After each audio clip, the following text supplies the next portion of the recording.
আমি আপনাদের এই সংস্কার, কোটা সংস্কার যে আন্দোলন, এই আন্দোলনে বা বৈষম্য বিরোধী ছাত্র আন্দোলন, এই আন্দোলনে কোটা সংস্কারের জন্য আমি সবসময় আপনাদের সাথে ছিলাম এবং এটাতে যারা আহত নিহত হয়েছেন তাদের পক্ষেও, এই বিচারের পক্ষেও আমি ছিলাম।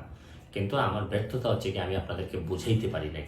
এটার জন্য আমি সম্পূর্ণ ব্যর্থ হয়েছি এবং আমি এই ব্যর্থ হওয়ার জন্য আমার যারা ফলোয়ার আছেন, যারা আমাকে নিয়ে প্রত্যাশা করেছেন, সবার কাছে আমি দুঃখ প্রকাশ করতেছি। আমি আপনাদেরকে আরেকটি কথা বলতে চাই।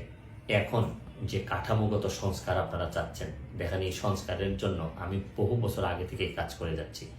আপনারা দেখেন এই দুর্নীতির বিরুদ্ধে যুদ্ধ গত 15 বছরে আপনারা যে 2-3 জন মানুষ দুর্নীতির বিরুদ্ধে সোচ্চার ছিলেন, এর মধ্যে হয়তো আমাকে একজন আপনারা পাবেন। আপনারা জানেন যে আমি এস আলমের বিরুদ্ধে নিজে বাদী হয়ে মামলা করছি টাকা পাচারের জন্য। আপনারা জানেন যে আওয়ামী লীগের বর্তমান কমিটির যিনি প্রচার সম্পাদক আব্দুস সুবহান